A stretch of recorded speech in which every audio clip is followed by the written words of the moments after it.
Baik Ibu dan Bapak guru hebat, mengingat durasi yang terlalu panjang, kita akan membagi sesi pemaparan materi terkait tentang praktik kerja lapangan ini menjadi 3 bagian.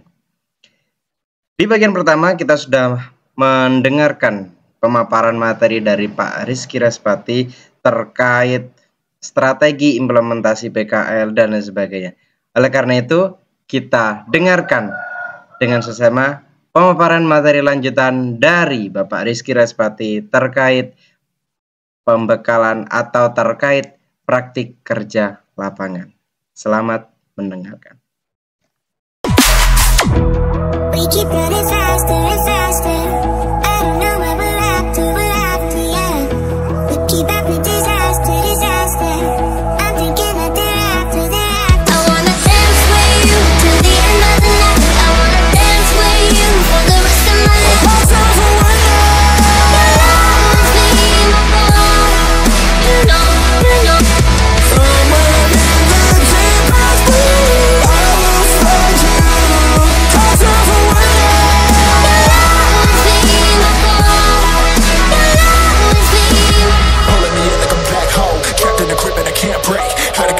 Can't feel my soul and my heart and my damn face. Cause I ain't be nothing without it. I came with no queen and no damn kingdom. Serving up hate with a cold vengeance. But I hate it with cancel. Yeah, she's got me hooked, I'm down a ride. Leaving, she trying to kill me. I can see it in her eyes. Itu pembekalan PKL. Kemudian, nah ini tugas pembimbing atau guru mapel PKL ya, dan tugas instruktur. Artinya antara pembimbing atau guru mapel PKL dengan instruktur itu harus saling berkoordinasi dan memiliki kesepakatan bersama dan selalu berkomunikasi ya Bapak Ibu ya. Karena kan untuk guru mapel PKL atau pembimbing PKL yang dari sekolah itu kan tidak bisa setiap saat memantau.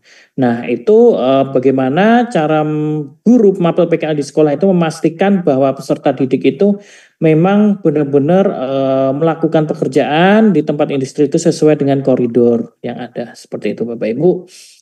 Nah, yang tugas pembimbing dan instruktur. Kemudian pelaksanaan PKL. Di sini penempatan peserta didik itu harus berdasarkan pada naskah kerjasama. Makanya naskah kerjasama itu disusun secara detail Bapak Ibu. Nantinya akan ditempatkan di bagian mana.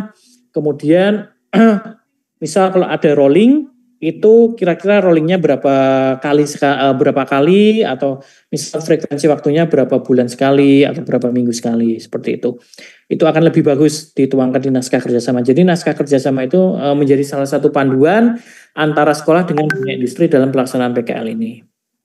Kemudian dasar dalam penempatan PKL itu sebelumnya Mas. Ya.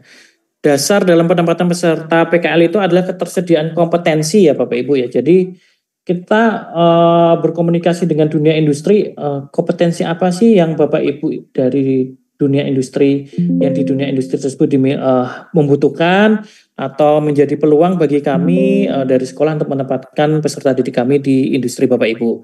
Seperti itu. Jadi melihat ketersediaan kompetensi pada posisi dan jenis pekerjaannya apa serta kapasitas di dunia kerja tempat PKL.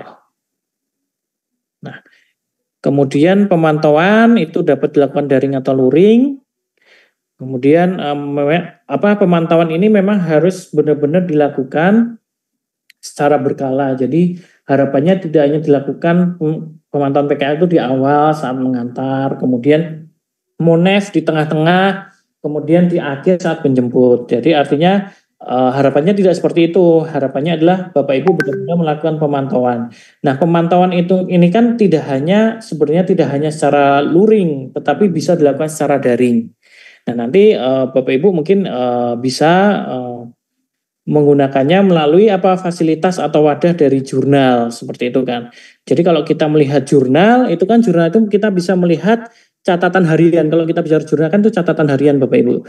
Catatan harian masing-masing peserta didik itu melakukan apa, tugas apa, pekerjaan apa di industri. Jadi kita bisa memantau, minggu ini hari Senin, Selasa, Rabu, Kamis, Jumat mereka mengerjakan apa. Jadi kita tahu apa yang sudah mereka capai, seperti itu Bapak Ibu.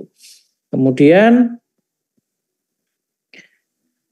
Nah, di sini proses pemantauan guru pembimbing terkait dengan kesesuaian penempatan peserta, kesesuaian pelaksanaan praktik kerja lapangan, koordinasi dengan instruktur dunia kerja, sampai terkait dengan keamanan serta keselamatan peserta didik selama melaksanakan PKL, Bapak Ibu. Jadi pasti di dunia kerja akan timbul masalah atau ada masalah-masalah tertentu. Nah, adanya pemantauan ini, guru pembimbing dapat tahu kalau misal ada masalah yang terjadi pada peserta didik kita, nah kita harus cepat-cepat mencari solusi dan menyelesaikannya dengan berkoordinasi dan berkomunikasi dengan industri yang terkait, seperti itu Bapak Ibu.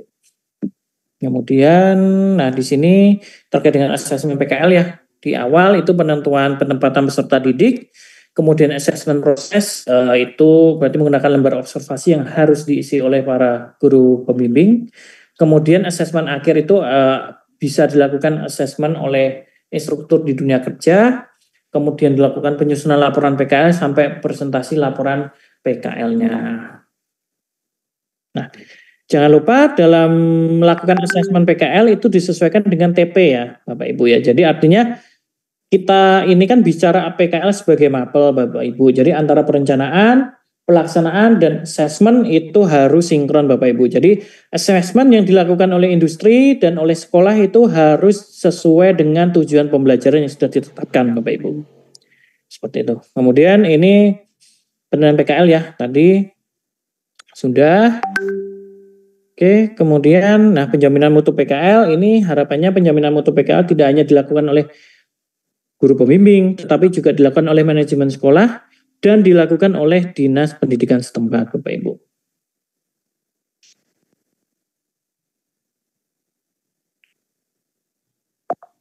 Nah, oke, nanti Pak Putu, oke, kita lanjutkan dulu terkait dengan jurnal ya. Oke, jurnal nanti sebelumnya nanti kita akan putarkan sedikit video ya. Oke, lanjut Pak Putu yang Sikuja. Oke, jadi di sini Bapak Ibu kita bicara Sikuja. Jadi ada beberapa instrumen ya Bapak Ibu, instrumen terkait dengan pelaksanaan PKL. Salah satunya adalah jurnal PKL ya Bapak Ibu ya. Sebentar. Oke. Jadi kita kan mengenal akan catatan harian PKL oleh peserta didik itu jurnal PKL. Nah selama ini kan jurnal PKL dituliskan atau dicatat secara manual ya Bapak Ibu ya. Nah kalau kita melihat panduan kan di situ ada kolom hari tanggalnya, kemudian unit kerja atau melakukan pekerjaan apa serta catatan. Nah di sini sebentar. Nah, jadi di sini kami dari Balai Besar Bispar sedang mencoba mengembangkan yang namanya Sikuja Line ya Bapak Ibu. Jadi sistem buku kerja secara online Bapak Ibu. Jadi buku kerja ini setara dengan jurnal harian untuk para peserta didik dalam melaksanakan PKL. Jadi latar belakang mengembangkan Sikuja Line ini yang pertama adalah kita ingin lebih paperless Bapak Ibu ya. Jadi sebagian besar mungkin hampir seluruhnya kan para SMK masih menggunakan jurnal dalam bentuk hard copy atau paper base ya Bapak Ibu ya. Kemudian di jurnal pun sesuai panduan pun belum bisa tertelusur capaian pembelajaran dan tujuan pembelajaran. Jadi kita melihat jurnal ini kan ingin melihat apa sih yang sudah para peserta didik capai. Nah, agar lebih mudah untuk menelusuri tersebut, oh ini kita peserta didik A di hari ke-10 mereka mengerjakan ini. Tapi kan kita harus tahu, oh ini tuh sudah sesuai dengan CP atau TP apa. Sehingga di Sikuja Line ini kita mencantumkan CP dan TP yang sudah mereka kerjakan seperti itu. Jadi latar belakang yang kedua belum mengacu adanya CP dan TP karena kan pengisian jurnal di panduan itu belum mengacu pada CP dan TP sehingga tidak bisa tertelusur antara aktivitas di industri dengan pencapaian CP yang belum terlihat seperti itu. Kemudian latar belakang ketiga adalah untuk ketercapaian, yaitu untuk melihat ketercapaian atau efektivitas pelaksanaan PKL di industri sesuai dengan perencanaan yang dilakukan. Kemudian latar belakang keempat adalah waktu nyata. Jadi informasi pelaksanaan PKL itu tidak real time. Kalau ada Sikuja lain ini ya Bapak Ibu ya, ini Bapak Ibu selaku guru pendamping PKL masing-masing sekolah Bapak Ibu, itu Bapak Ibu dapat memantau secara real time karena jurnal ini diharapkan diisi itu setiap harinya Bapak Ibu. Jadi Bapak Ibu sebagai pendamping dari sekolah itu bisa memantau secara real time Bapak Ibu. Itu kemudian, nah di sini perbandingannya ya antara jurnal PKL manual dan jurnal PKL online. Bapak Ibu bisa cermati formatnya. Kalau manual itu masih menggunakan buku atau kertas atau paper base ya. Kalau online itu bisa menggunakan dokumen digital dan bentuk PDF Word. Kemudian penyimpanannya kalau manual itu berdasarkan fisik ya Bapak Ibu ya. Kemudian kalau online itu berbasiskan server digital atau cloud storage.